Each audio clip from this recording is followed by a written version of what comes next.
Boa noite a todos. Começo por saudar a doutora Filipe e a doutora Raquel. Hoje temos connosco a doutora Filipe e a doutora Raquel, psicólogas clínicas da área da psicologia da sexualidade. Ambas fazem parte da Blank Talk.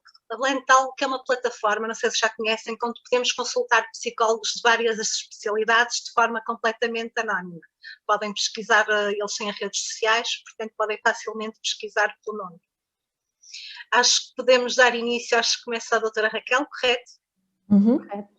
Então, passo-lhe a palavra e peço a todos que não se sintam-se à vontade para colocar as questões que tiverem. Muito obrigada. Boa noite a todos e a todas. Muito obrigada pelo convite para estar aqui hoje. É sempre um prazer poder participar destes encontros e no fundo, contribuir para uma maior informação e uma maior sensibilização para estas questões. E lá está, de facto, aproveitando o mote das questões que foram surgindo quando as inscrições, eu e a doutora Filipe organizamos no sentido de preparar uma pequena introdução à discussão, começando eu por, se calhar, enquadrar algumas questões mais gerais. E depois a doutora Filipa arrancando um bocadinho mais para questões mais específicas, impactos mais específicos deste tipo de doenças na sexualidade.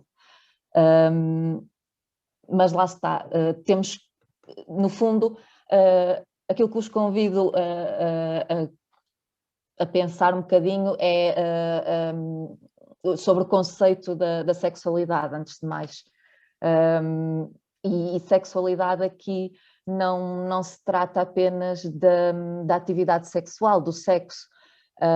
Sexualidade é de facto muito mais, é algo que faz parte de nós ao longo de toda a vida, incorpora os nossos pensamentos, as nossas emoções, os nossos sentimentos, expressa-se na nossa identidade, na nossa maneira de estar, na atração, nas nossas preferências sexuais, nas nossas fantasias, e vai mudando ao longo da vida e até consoante diferentes eventos pelos quais passamos ao longo da vida, desde a infância, a adolescência.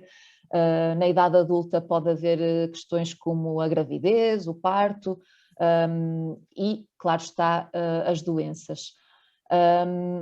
Por isso, quando pensamos numa vida sexual saudável, temos que ter em conta mais do que a resposta sexual, o ter ou não ter disfunção sexual. De facto, ter uma vida sexual saudável é ter uma vivência de uma forma geral positiva e prazerosa da sexualidade.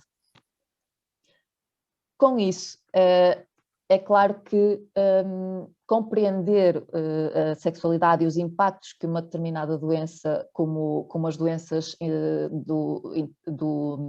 inflamatórias do intestino, não se pode pensar apenas nestas entidades em si, é preciso enquadrá-las num contexto mais vasto, que é o contexto social, cultural, e que de facto nos traz determinados mitos e preconceitos acerca da sexualidade nestas pessoas. Podemos ver que na nossa sociedade ainda prevalece muito uma perspectiva biomédica, que deixa de parte alguns aspectos mais psicológicos, mais sociológicos. De facto, esta perspectiva é muito individual, traz uma perspectiva sobre a doença, sobre a incapacidade, muito de tragédia, de fardo, ou seja, aquela pessoa que passa por um tipo de doença, por uma incapacidade, acaba por sofrer algum tipo de exclusão, não há uma verdadeira inclusão de toda a diversidade humana. E a sexualidade, sendo ainda uma questão tabu, é principalmente para tudo o que foge da normatividade, do ideal corporal. De facto, ainda hoje, muitas questões no sexo são envoltas em ideias pré-concebidas de ideal corporal, de juventude, atratividade, quase como se a sexualidade não existisse para outras pessoas que fogem um bocadinho a esta norma. De certa forma, as questões das doenças inflamatórias do intestino são vividas um bocadinho à luz daquilo que se chama invisible disabilities, ou seja, são doenças invisíveis. A pessoa vive num contexto em que as suas necessidades decorrentes destas dificuldades, destas limitações, não são reconhecidas porque não são visíveis. A pessoa aparenta ser normal, entre aspas, mas de facto acaba por sofrer na mesma um certo preconceito, só que de forma indireta, através de mensagens subentendidas e através até deste tratamento quase igualitário, mas no fundo existem aqui necessidades que não estão a ser atendidas. Depois, claro, pessoas com algum tipo de limitação a nível físico, de doença, que vivem algum tipo de condição mais incapacitante, tendem a ser vistas socialmente como não tendo necessidades sexuais, ou seja, elas já têm a doença, então nem sequer à partida terão essas necessidades. Isto é um mito completamente. Só que acaba por ter um efeito que não é reconhecido ou é mesmo negado os direitos e as necessidades sexuais das pessoas que vivem com algum tipo de condição. E isto pode acontecer, no fundo, a qualquer pessoa, em qualquer momento da vida, de forma mais ou menos transitória, mais ou menos crónica, e acaba por ter impacto na sua saúde sexual. Posto isto, como é que isto se traduz na experiência de cada um, na experiência individual? Estes mitos, estas ideias que provavelmente já terão ouvido falar, afetam as várias áreas da vida de uma pessoa com este tipo de doenças. E ela sofre muitas vezes aquilo que se chama uma opressão internalizada. Ou seja, ela própria tem pensamentos, sentimentos e julgamentos sobre si própria que a inferiorizam, que a fazem sentir mal consigo mesma. Ela vive, no fundo, nesta sociedade que tem estas ideias e estes mitos e acaba por ela própria interiorizar este estigma e este preconceito, acabando por poder viver alguns sentimentos de vergonha, alguma diminuição da autoestima, da sua autoconfiança, afetar mesmo a sua imagem corporal, o que também se pode associar em termos psicológicos a uma vivência de sentimentos de tristeza e de ansiedade. Não quer dizer que todas as pessoas com algum tipo de doença, de incapacidade, vivam desta forma, mas é muito comum, de alguma forma, passar por este tipo de sentimentos em algum momento da sua experiência. E esta perspectiva que elas acabam por ter sobre si próprias, o seu corpo, a sua sexualidade, lá está, não é estanque e pode também ser moldada, pode ser melhorada e com algumas estratégias, ou até ela própria por si acabar por desafiar muito estes mitos e estes preconceitos que já vêm de trás, ou seja, e acabar por mudar também a perspectiva sobre si mesma e sobre a doença e a sua sexualidade. Claro que a forma como ela se encara a si mesma e encara a doença não como sendo o todo, mas como sendo parte daquilo que é, faz parte, mas existe muito mais para além disso na sua vida. Isto também acaba por afetar a forma como nos relacionamos com outras pessoas. A vivência psicológica desta doença tem impacto nas relações interpessoais, desde logo com aqueles que nos são mais próximos, mas também pensando em círculos sociais mais abrangentes. É comum as pessoas que têm algum tipo de doença inflamatória do intestino, em algum momento ou de uma forma geral, sentirem-se inibidas em começar um relacionamento, ou até quando já estão com um parceiro habitual, mas havendo esta partilha de um antes e de um depois, ou seja, lidar com esta mudança. É muito importante aqui haver informação adequada, haver esclarecimento, sensibilização, um acompanhamento que seja holístico, que inclua todas estas questões da saúde, e fundamentalmente uma aceitação da doença. Isto acaba por promover uma adaptação, uma melhor perspectiva sobre si mesmo, que não se esgota no facto de viver com uma doença inflamatória do intestino. Nas relações, em qualquer tipo de relação, é importante trabalhar a comunicação, que seja uma comunicação clara, aberta, assertiva.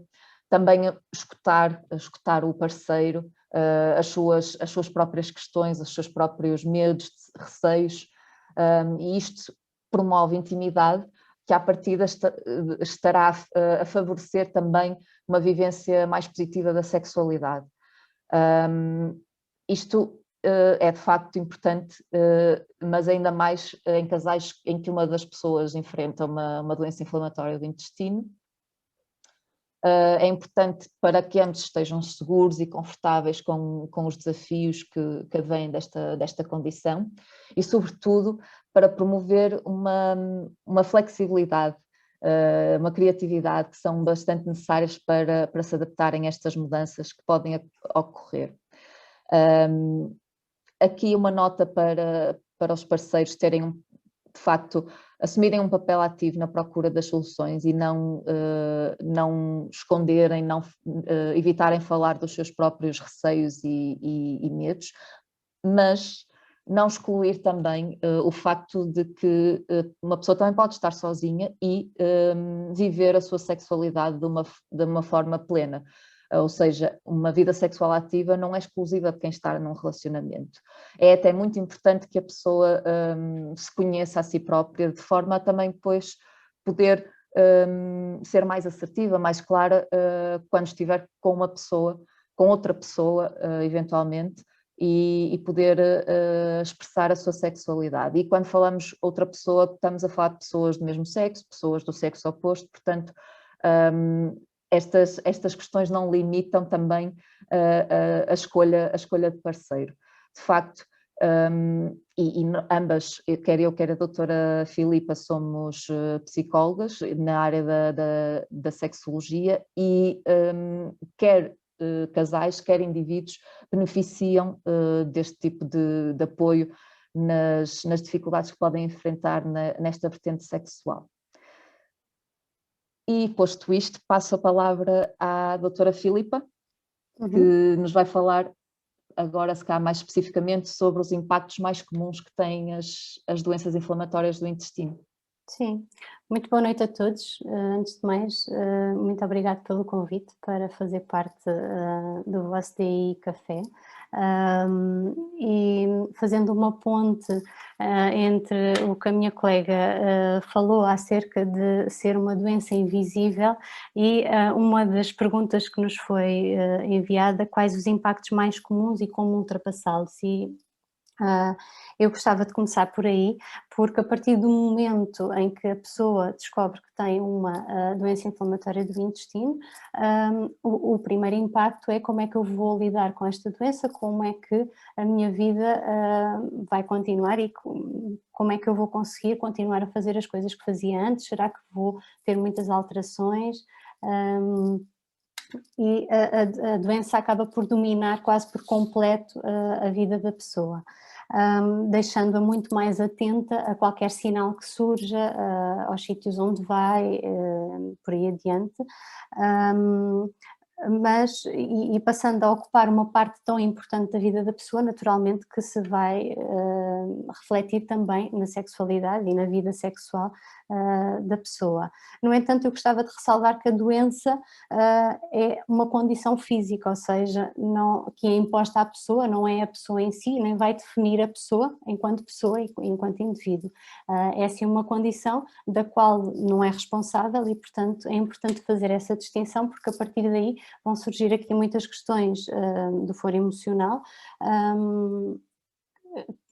que é importante termos em atenção e perceber se advêm diretamente das doenças ou da doença que a pessoa tem ou de outras questões, como por exemplo a relação de casal. Eu quando falo em casal, falo em casais heterossexuais, homossexuais, mas vou usar a expressão casal porque ajuda e engloba todas estas situações. Bom, e quais são os impactos? Um impacto muito comum é a pessoa sentir-se mais ansiosa, por vezes até deprimida, porque é uma condição que a deixa desconfortável, muitas vezes com dores, muitas vezes há efeitos secundários derivados da medicação ou dos tratamentos que estão a ser feitos e, portanto, naturalmente vão ter um impacto na vida da pessoa. Interferem também na relação de casal, porque pode haver, como a minha colega estava a dizer,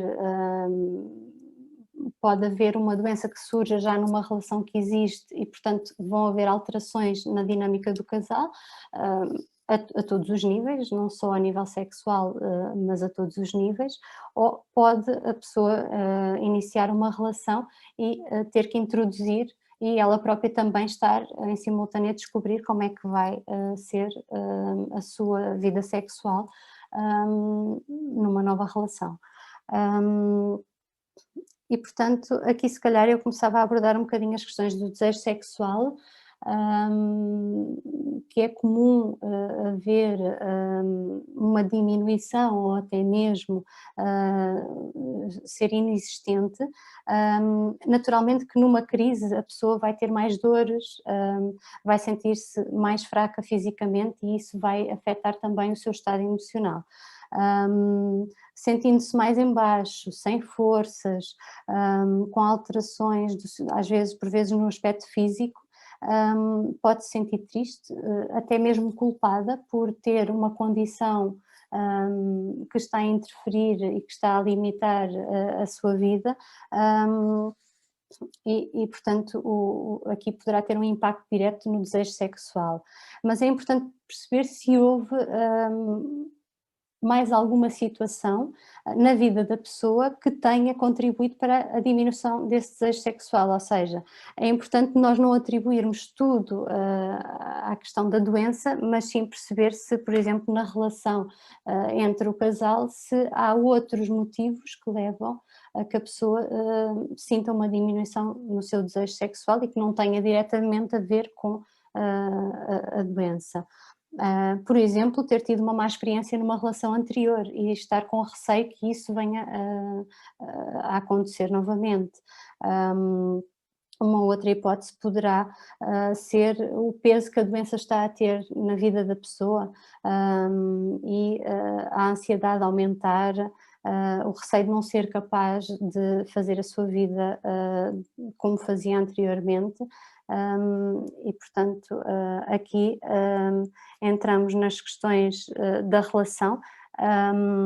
Quando ela existe, é importante haver um espaço potencial onde o casal possa dialogar e falar abertamente, tal como partilha outras questões que possam parecer estranhas, ou gostos, ou vontades, ou sei lá, a pessoa gostar de comer coisas esquisitas, comer uma papa com ketchup ou qualquer coisa mais estranha e que também tem receio da forma como o outro vai encarar este gosto, ou um passatempo que tenha mais fora do comum, ou gostar de ver pornografia. Bom, não é diferente, todos estes exemplos que eu dei não são diferentes de uma condição física que vai ter um impacto na vida sexual, ou seja, não são diferentes na medida em que, se houver essa vontade e confiança na relação, se a relação puder evoluir e criar este espaço,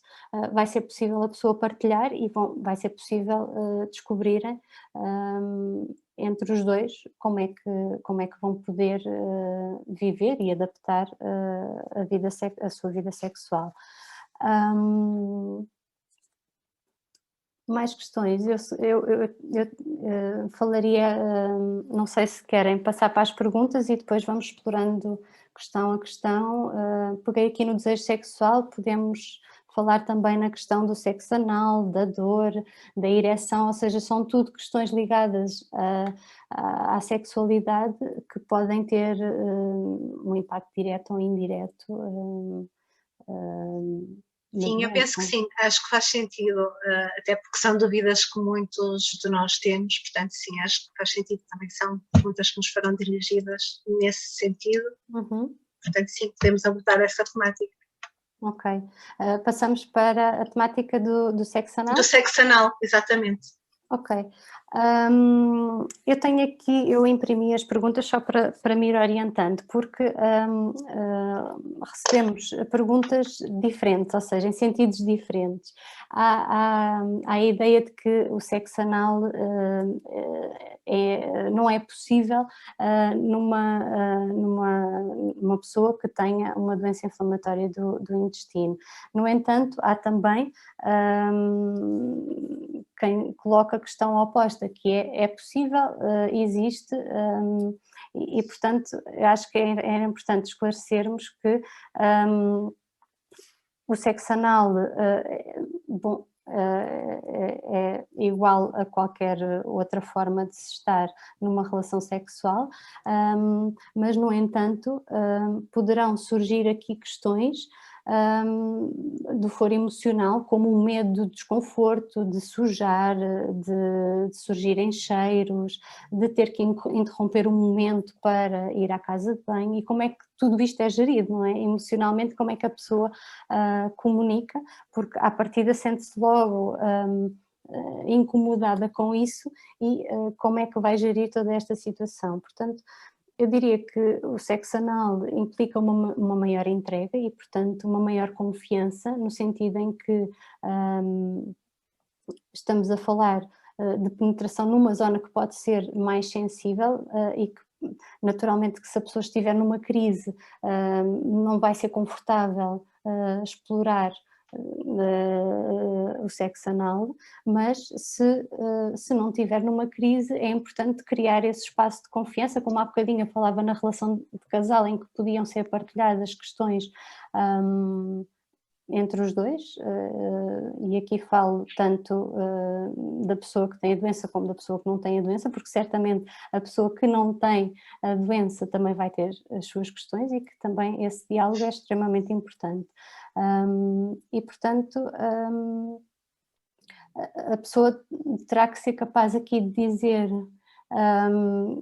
bom, posso ter que interromper, posso ter que ir à casa de banho, e isto pode criar o medo de ser penetrada, porque pode gerar pensamentos como: eu sou a pessoa que faço porcaria, ou as outras pessoas são todas boas e eu é que vou ter esta questão do meu lado. No entanto, eu volto àquilo que estava a dizer há pouco: a pessoa não é responsável pela sua doença e, portanto, não há nada que possa fazer para controlar essa situação. Porém, sente-se mal e muitas vezes sente-se culpada por algo que não controla.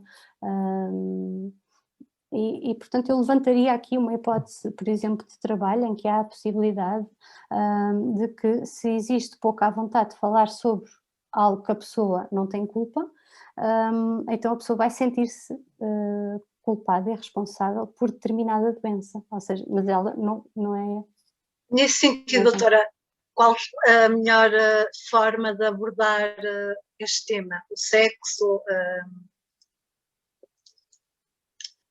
A melhor forma de abordar... De abordar com o parceiro este tema da sexualidade. Bom, como aborda qualquer outra questão que possa surgir na vida da pessoa, independentemente de ser no foro da sexualidade, como de um gosto mais fora do vulgar. Aqui a questão é mesmo haver esse espaço onde a pessoa se sinta à vontade, e se a pessoa está numa relação com outra, é importante que haja essa vontade e que essa vontade vá sendo construída. Se não existe de todo, então é importante pensar o que é que existe na relação que não está a possibilitar um diálogo aberto e de confiança, porque aqui a questão não é o sexo anal em si ou as dificuldades que podem advir daí, é o que está antes disso e o que é que se passa na relação entre aquelas duas pessoas que não está a permitir que se vá ganhando à vontade e confiança para poderem explorar. No caso por exemplo, das relações recentes, como abordar os obstáculos que possam surgir, os entraves? Sim, com a maior abertura possível. Mais uma vez estamos a falar na relação entre duas pessoas em que cada uma tem as suas questões e a doença não sendo algo que a pessoa possa controlar, porque não é de todo, é uma condição física que a pessoa tem, que vai sofrendo oscilações, nem sempre está da mesma forma e, portanto, como qualquer pessoa que não está sempre na mesma forma e passa muito por aí. Posso também acrescentar, Sim, claro. reforçar um bocadinho aquela questão que fui passando no início, que é a própria perspectiva da pessoa sobre essa doença e sobre como ela se encaixa na sua vida, vai com certeza afetar a forma como ela se vê a si mesma e se vê nas relações, portanto só isso vai ajudar ou não que ela tome essas decisões e se sinta mais ou menos confiante em abordar o tema com o seu parceiro. É claro que pode haver questões até do próprio desenvolvimento, ou seja, se calhar é diferente se estamos a falar de um adolescente que está a iniciar também as suas primeiras experiências sexuais, ou então uma pessoa adulta lida com um antes e com um depois, mas no fundo vai bater um bocadinho ao mesmo, que é a forma como eu também olho para esta questão, influencia a forma como eu me relaciono com ela e como me relaciono depois à minha volta. Penso que isso pode ajudar. Só também duas notas: no sexo anal e no sexo penetrativo em geral, seja ele anal ou vaginal, há questões físicas, como por exemplo a presença de abscessos ou de fístulas, também podem influenciar, têm a ver com a doença ou com uma consequência da doença. Como também pode haver questões como uma maior sensibilidade das mucosas, provocando aqui dores ou desconfortos, mas lá está, tudo isso, ainda que possa ser contornado, mesmo até em termos da atividade sexual genital, também é uma oportunidade que se oferece à pessoa, ao casal, de ser criativo e de procurar o prazer através de diferentes formas. O prazer não está circunscrito, o prazer sexual não está circunscrito à obtenção de um orgasmo e à genitalidade. E aqui é um convite que se faz, sobretudo para quando as pessoas são deparadas com um desafio como este, mas que no fundo beneficia todos nós, ou seja, sairmos um bocadinho daqueles mitos que muitas vezes nos condicionam e sermos um bocadinho mais criativos também na esfera sexual.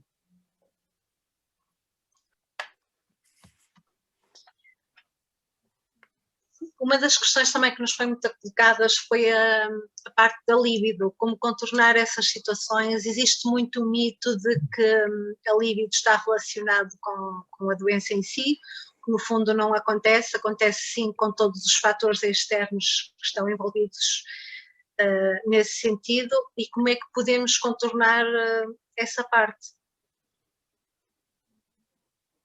Sim, mais uma vez, criar um ambiente onde a pessoa se sinta confortável e onde possa não estar tão concentrada na relação sexual, no sentido da penetração, mas sim de explorar outras formas de estar,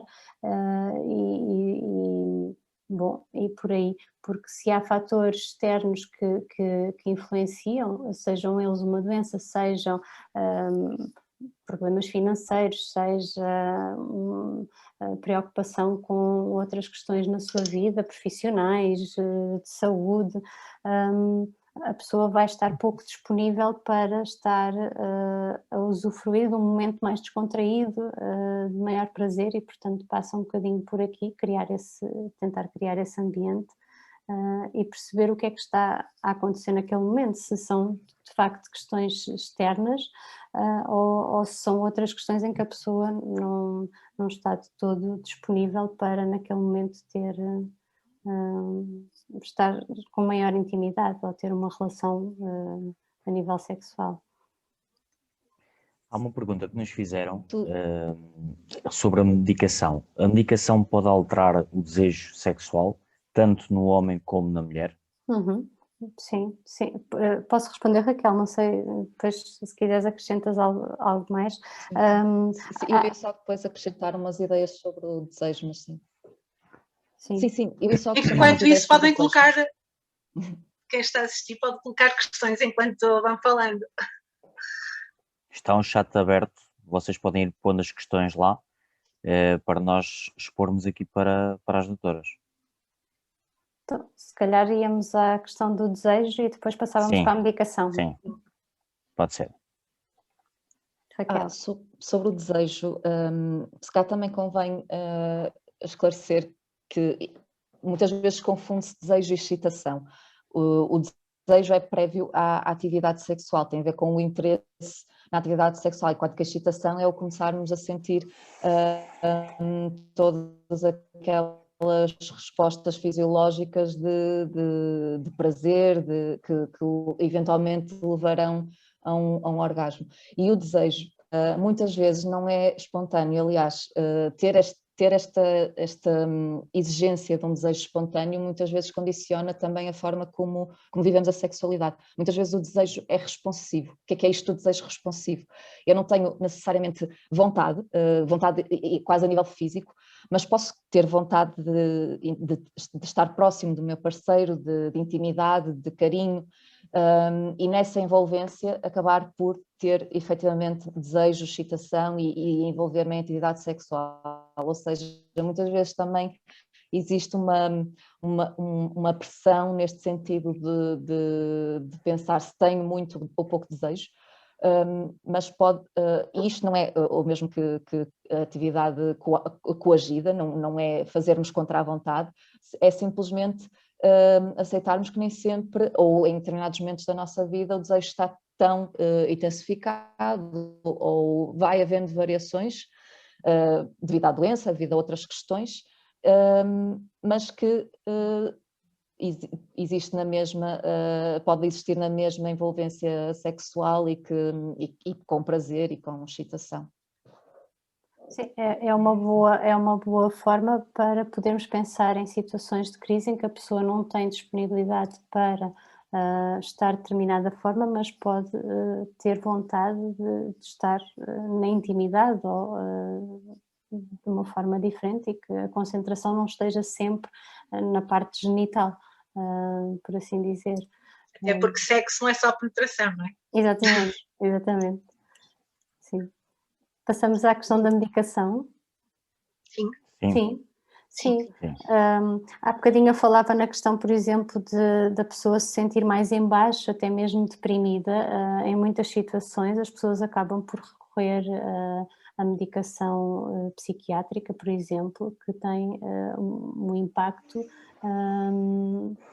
no desejo sexual da pessoa, portanto pode ter essa consequência secundária, os tais efeitos secundários que determinada medicação provoca.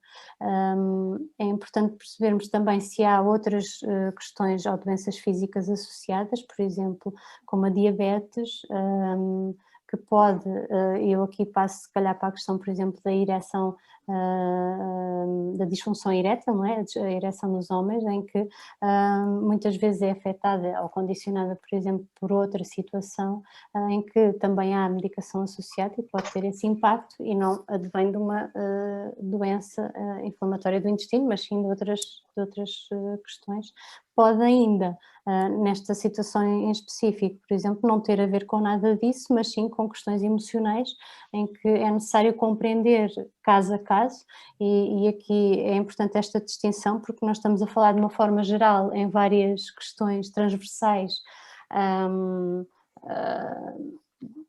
a todos nós e portanto, que podem ser aumentadas ou não com determinadas doenças, mas é importante perceber aqui se há outras questões do foro emocional que estejam a interferir e que tem que ser visto caso a caso, naturalmente.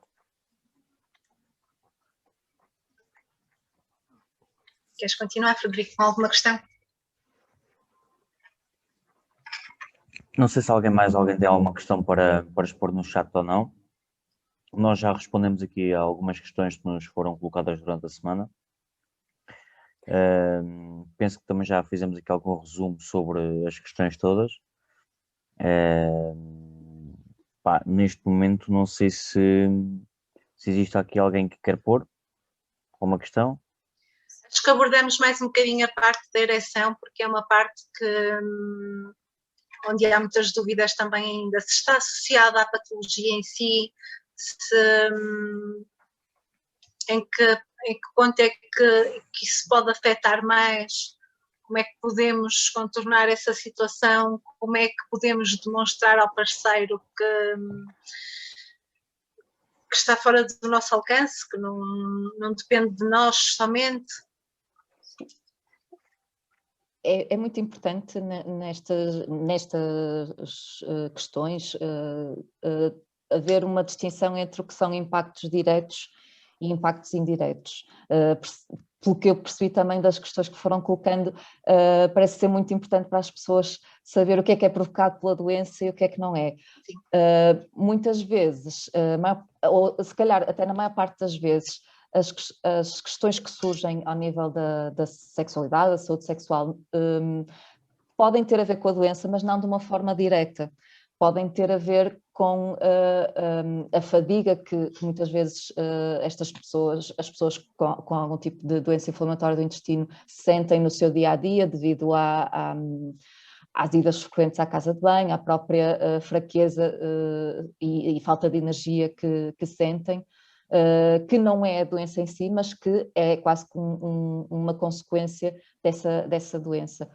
Os desconfortos, o uso de medicação, tudo isso não é a doença em si, mas é algo que a pessoa vive por causa da doença ou associada à doença, e com isso também pode ter algum impacto na sua vida sexual, assim como a parte mais emocional, o seu bem-estar a nível psicológico, a forma como se vê a si mesma, em termos de autoestima, autoconfiança, ou seja, tudo é mais até se calhar o que está à volta que acaba por ter algum impacto e que acaba por poder ser comum também a outras experiências ou outro tipo de patologias ou até a outras fases da vida que as pessoas possam passar em que experienciam o mesmo tipo de condicionantes.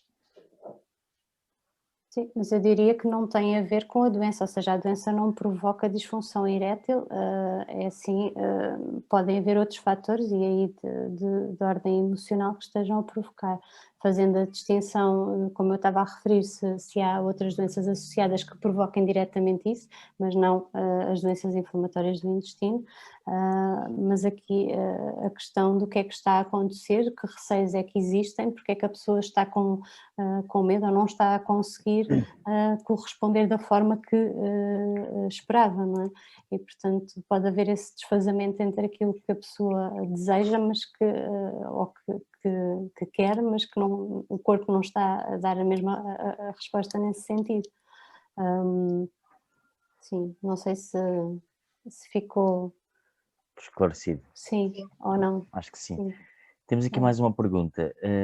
A falta de lubrificação pode estar mais associada a fatores físicos que advém da doença em si, ou é mais associada a fatores psicológicos e emocionais, como o stress e o receio de dor? Bom, esse fatores emocionais é sem dúvida o receio de dor, no entanto, se a pessoa estiver numa crise ou se estiver afetada, peço desculpa que só tenho que cancelar aqui. Se a pessoa estiver com fístulas, por exemplo, ou com, naturalmente que a lubrificação vai ser difícil, não é? Sim. Houve uma questão também que nos colocaram, se era normal ter dores durante o coito no baixo ventre. Não me parece que essa questão esteja relacionada com as doenças inflamatórias do intestino, mas sim com outras questões ginecológicas que deveriam ser despistadas adequadamente. Não é natural ter dor, naturalmente que estando numa crise vai haver dor e portanto se calhar aí vai haver também um evitamento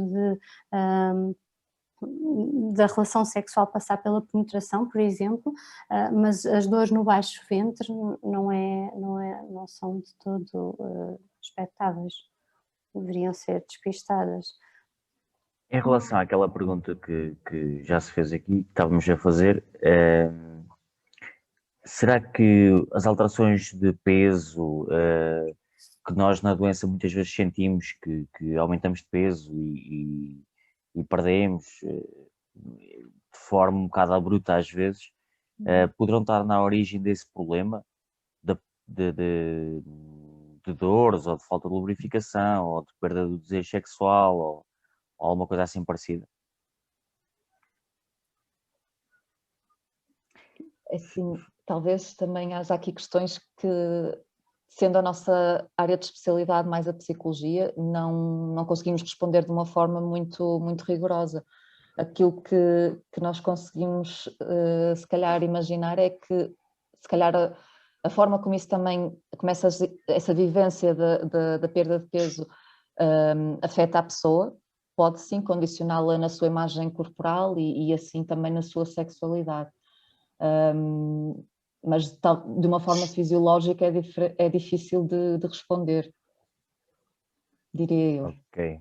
Sim, mas tem um impacto no sentido em que se a pessoa se vai sentir mal com o seu corpo e se isso não for integrado ou à medida que essas mudanças forem acontecendo e se não houver esse tal à vontade também para sentir que o parceiro ou a parceira estão a lidar de uma forma receptiva e acolhedora com essas mudanças e que são coisas temporárias, não são permanentes, portanto podem levar o seu tempo a mudar, mas a pessoa não fica transformada para a vida, no sentido em que há a ideia de que poderá ser uma medicação errada que está a ter um efeito que não era suposto, ou uma medicação necessária num determinado período e que depois, daí para a frente, poderá haver essa alteração. E naturalmente que nesses momentos a pessoa pode não se sentir confortável no seu corpo. E isso ter uma influência depois também na forma como está, ou até no próprio à vontade. Mas mais uma vez voltamos à questão da relação e é esse espaço potencial que deve ser sempre criado e deve ser sempre trabalhado entre o casal. Ok. Existe alguma forma de contornar a situação psicológica de muitas vezes quando chegam a iniciar a parte sexual do casal ou da pessoa em si, não conseguir desligar de tudo e não conseguir ter uma relação sexual ou por diversos motivos? Existe alguma forma de contornar isso? Uma receita, não. Existem formas de contornar isso, que é perceber o que é que está a acontecer para ser tão difícil a pessoa desligar-se de outras questões e estar naquele momento, entregue ao momento e a vivê-lo na plenitude. Agora, não há uma receita para isso, porque, mais uma vez, isso está a acontecer numa situação em particular, com uma pessoa em particular, e tem que ser visto o que é que está a acontecer com essa pessoa, sim. Sim. Que emoções é que estão a aparecer, porque é que a pessoa não consegue desligar e está com a cabeça no outro lado quando está momento de maior intimidade, por exemplo.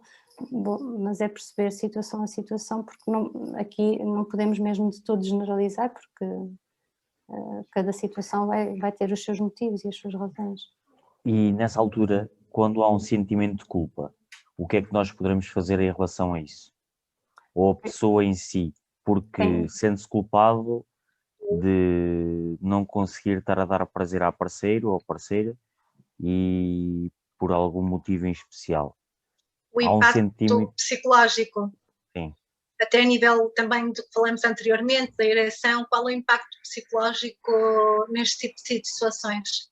Bom, isso acaba por ser anterior à doença, ou seja, a pessoa está a sentir-se assim e assume essa culpa e assume uma culpa da qual não é culpada, não é? E portanto isso, bom, eu diria que numa psicoterapia a pessoa vai ter a oportunidade de perceber a fundo o que é que está a acontecer para assumir essa culpa, como se calhar assume responsabilidade ou a culpa perante determinadas outras coisas na vida que não têm a ver diretamente com ela, não é? Bom, E acrescentando ainda o próprio estigma que é a vivência de uma dificuldade a nível sexual. São questões que realmente as pessoas, são das questões que mais demoram as pessoas a reconhecer e a abrir-se e a procurar ajuda. Assim, em termos clínicos, é das questões que de uma forma geral as pessoas mais sentem dificuldade em realmente abordar e chegar a um terapeuta. Por isso, para além do que referiu a minha colega, também acrescentaria este ponto, que é um ponto comum com qualquer pessoa que sinta uma disfunção sexual, mesmo hoje em dia. Se, por exemplo, alguém não tiver iniciado a sua vida sexual e tiver com uma DI ativa, qual é que é a melhor maneira de iniciar a sua vida sexual ou falando com o parceiro, ou em que altura deve o fazer? Porque há sempre medos, há sempre receios. Como é que acham que devem de fazer antes de iniciar? a vida sexual, Sim. sim. Bom, terá que haver uma vontade grande entre as duas pessoas para iniciarem a vida sexual e, portanto, eu creio que também vai ajudar que a pessoa partilhe algo que tem, porque se não chega ao momento e os receios vão ser ainda maiores, vai estar ainda mais ansiosa e portanto, o ideal é contar o quanto antes, mas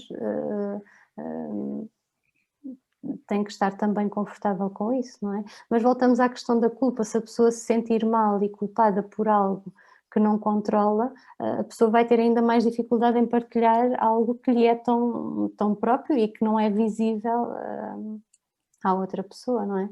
Portanto, se a pessoa encarar e a questão da doença como sendo algo que uma condição que tem e que não a define, vai ser mais fácil de lidar, não é? Naturalmente que estamos a falar de questões emocionais e que não são simples de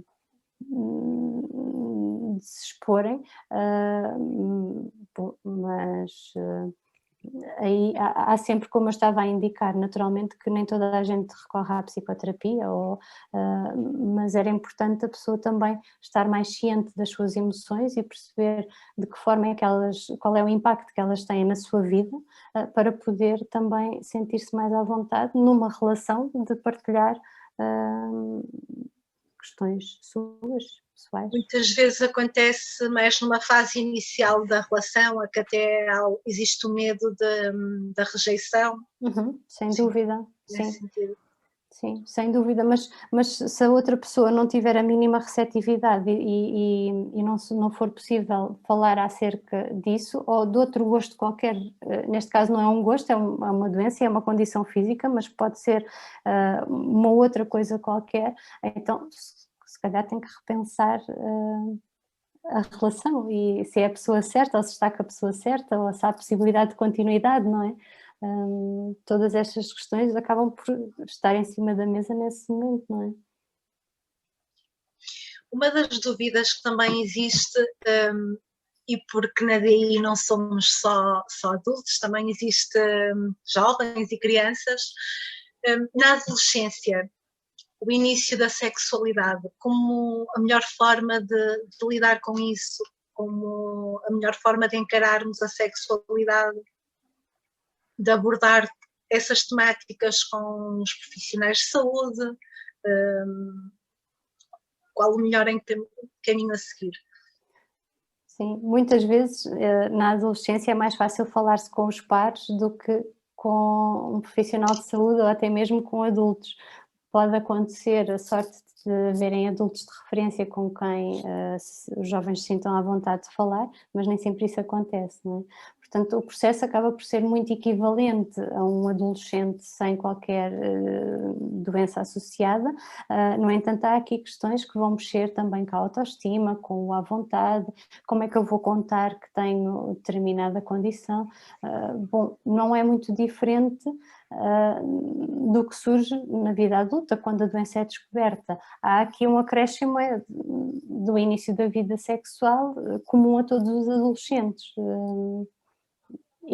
e que muitas vezes não é um processo simples e direto, portanto traz sempre as suas questões. Como abordar?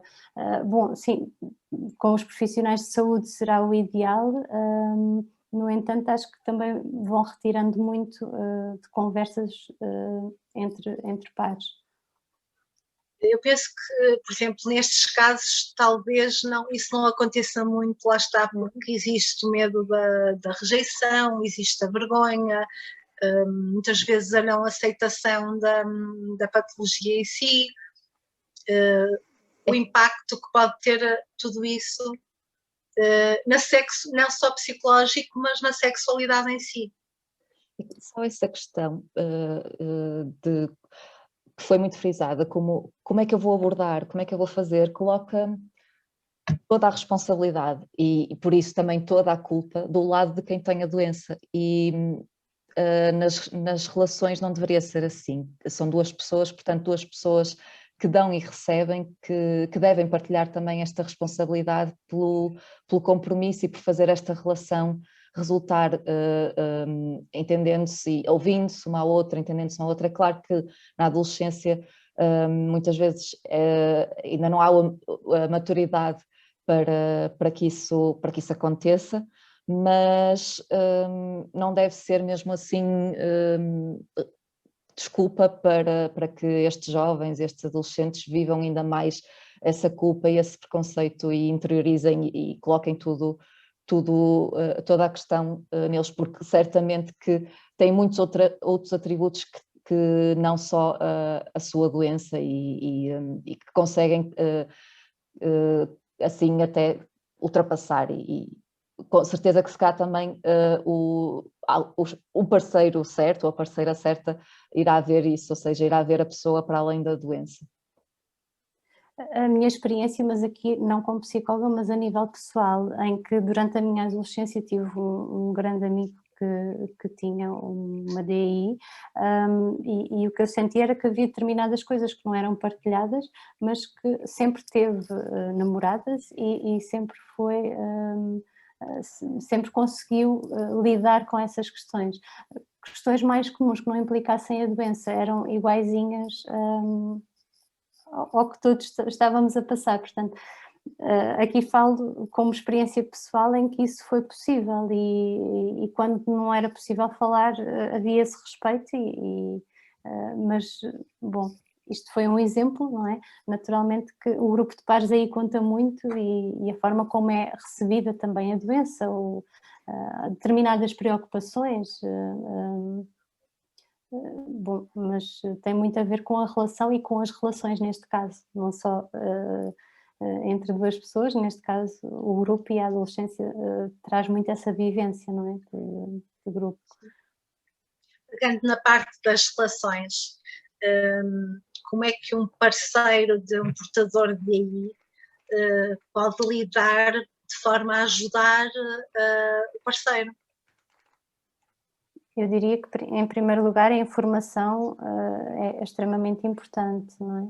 Perceber o que é que está a acontecer com a outra pessoa, não só através da pessoa que tem, da parceira ou do parceiro que tem a doença, mas também a nível médico e poder, inclusive, acompanhar a pessoa a consultas, tirar dúvidas e, posteriormente, ou em simultâneo, o diálogo entre as duas pessoas, porque se perceber como é que a pessoa se sente, porque é que está de determinada forma, ou por exemplo, numa relação sexual, quais são as posições mais fáceis em determinadas alturas de crise, ou não.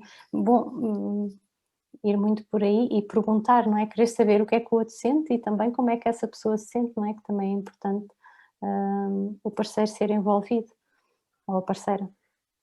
Também abertura para a própria pessoa expressar os seus receios, os seus sentimentos, não cair muitas vezes naquele excesso de zelo e num papel extremamente de cuidador, de cuidadora, mas realmente poder haver aqui, manter-se aqui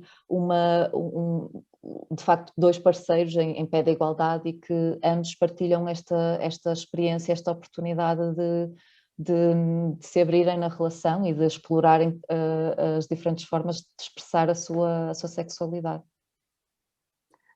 Sem dúvida, falar, sim, só para concluir que se a pessoa se afastar ou até mesmo com o intuito de respeitar o espaço da outra pessoa, não falar e ficar em silêncio, isso pode até ser sentido como uma rejeição ou como um afastamento, e pode exatamente ser o contrário, o intuito da pessoa ser respeitar aquele momento em que sabe que a pessoa está com dores ou está,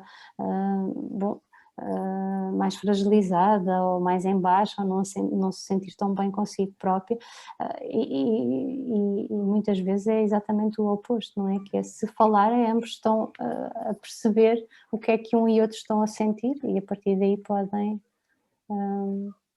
progredir. Não sei se mais alguém tem alguma pergunta que queira pôr no chat. Se não houver muito mais perguntas, nós damos por encerrado este aí café, porque já esclarecemos aqui, acho que muita coisa, e já fizemos aqui um resumo das perguntas que nos fizeram também via e-mail. Penso que não vale a pena alongar muito mais. O assunto também vai sempre mais ou menos à volta do mesmo. Vamos só dar aqui mais uns segundos para ver se alguém quer pôr aqui alguma questão. Havia uma das questões... Podem nos enviar aqui no chat, por mensagem para todos ou por mensagem privada para mim e para a Ângela, que nós iremos colocar. Doutora Filipa, sim, diga. eu dizia que houve uma das questões em relação ao vaginismo, se poderia estar associado ou não. Bom, Sim, havia essa questão. sim, o vaginismo é uma contração involuntária dos músculos à volta da abertura vaginal, portanto, sem qualquer problema nos órgãos genitais. Portanto, há aqui uma contração e que muitas vezes surge, quanto maior é a ansiedade e o receio, maior é a contração por medo de dor e portanto não está associado. Pode haver sim receio de penetração por outras questões ligadas às DI, mas não ser vaginismo, não é considerado. Há um link no chat onde podem consultar mais uma brochura que nós temos. Está o link no chat que é só clicar e aparece logo a brochura, que temos mais sobre relações sexuais e a sexologia. Se não houver mais questões, então damos por encerrado este aí café.